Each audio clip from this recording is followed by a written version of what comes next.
Okay, Assalamualaikum warahmatullahi wabarakatuh. Nama saya Muhammad Hafiz bin Badrul Hisham dan nombor matrik saya ialah D2018 208 5560. Okey, dalam video kali ini saya akan menunjukkan simulasi untuk langkah-langkah membuat CPR. Okay, CPR ni adalah satu prosedur untuk kita menyelamatkan mangsa yang tidak sedarkan diri ataupun bila mana kita cek nadi mangsa yang tidak berdenyut dan sebagainya. Jadi tujuan CPR ni adalah untuk meneruskan aliran oksigen dalam diri mangsa dan cuba untuk menyelamatkan mangsa sehingga mangsa sedar ataupun sehingga mangsa mendapat rawatan selanjutnya daripada ambulans. Okey, langkah yang pertama ialah D, danger. Sebelum menyelamatkan mangsa, kita sebagai penyelamat ini perlu untuk memastikan situasi adalah selamat bagi mangsa dan juga diri kita sendiri. Oleh itu, sebelum kita jalankan prosedur CPR ini, penyelamat seharusnya periksa kawasan sekeliling terlebih dahulu dan pastikan ianya berada dalam keadaan yang selamat.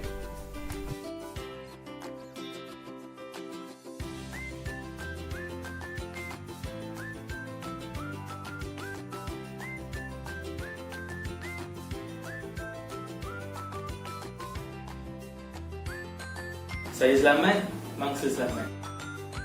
Yang kedua, R, respon. Penyelamat terlebih dahulu perlu untuk pastikan sama ada mangsa berada dalam keadaan sedar ataupun tidak.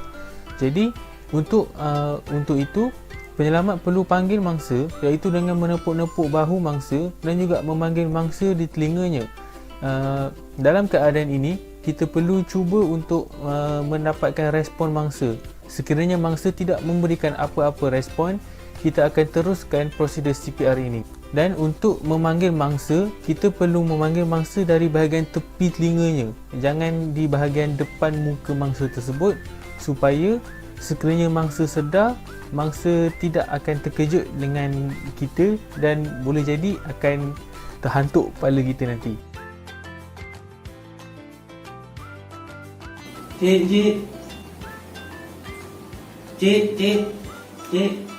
Cik dengar tak cik? Yang ketiga, S, shout, iaitu dengan meminta bantuan orang sekeliling untuk menelefon ambulans dengan memberikan maklumat berkaitan mangsa seperti tempat kejadian, anggaran umur mangsa dan juga keadaan mangsa. Untuk ini, kita perlu untuk meminta orang sekeliling dan memberitahu tentang nombor kecemasan iaitu 999 kerana boleh jadi orang sekeliling juga berada dalam keadaan panik apabila melihat sesuatu perkara yang tidak diingini berlaku. Cik, tolong call ambulans 999. Kita ada dekat Proton City. Mangsa dalam lingkungan 20-an dan tak sedarkan diri. Seterusnya, C, compress atau circulation. Okey, sebelum melakukan compress dan circulation ni, penyelamat seharusnya memeriksa nadi mangsa. Sekiranya mangsa tidak memberikan respon dan didapati tiada nadi, penyelamat perlu untuk memberitahu dengan menyatakan no response dan seterusnya melakukan kompres.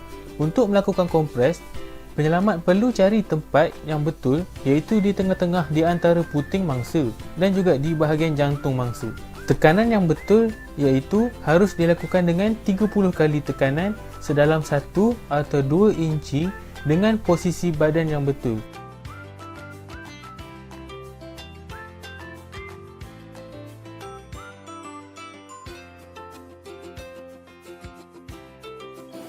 No respon, no respon.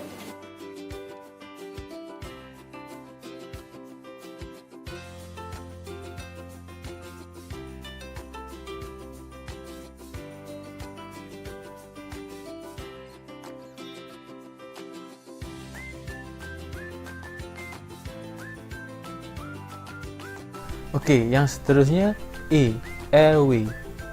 Untuk lakukan airway perlu dilakukan sebanyak 2 kali hembusan ke mulut mangsa dengan sebelah tangan diletakkan di dahi mangsa dengan memegang hidung mangsa dan sebelah tangan lagi membuka mulut mangsa dan mendongakkan kepala mangsa. Perkara ini adalah perlu untuk memastikan saluran pernafasan mangsa berada dalam keadaan terbuka dan memudahkan kita untuk melakukan hembusan. Dan hembusan juga perlu dilakukan sebanyak 2 kali dengan diselangi 2 saat untuk melihat dada mangsa, untuk kita perhatikan keadaan mangsa apabila kita sedang melakukan prosedur airway. Sekiranya mangsa masih tiada respon, lakukan semula kompres, dan prosedur kompres dan airway ini perlu dilakukan sebanyak 5 pusingan.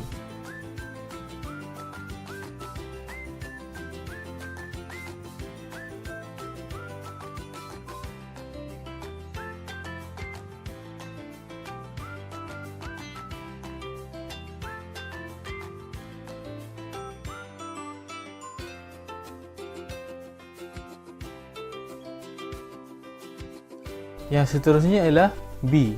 Breathing. Selepas melakukan kesemua prosedur, periksa semula keadaan mangsa, iaitu dengan memeriksa nadi mangsa. Sekiranya mangsa sudah mula sedar, lakukan baringan pemulihan. Sekiranya mangsa tidak sedar, ulangi semula prosedur yang telah dilakukan.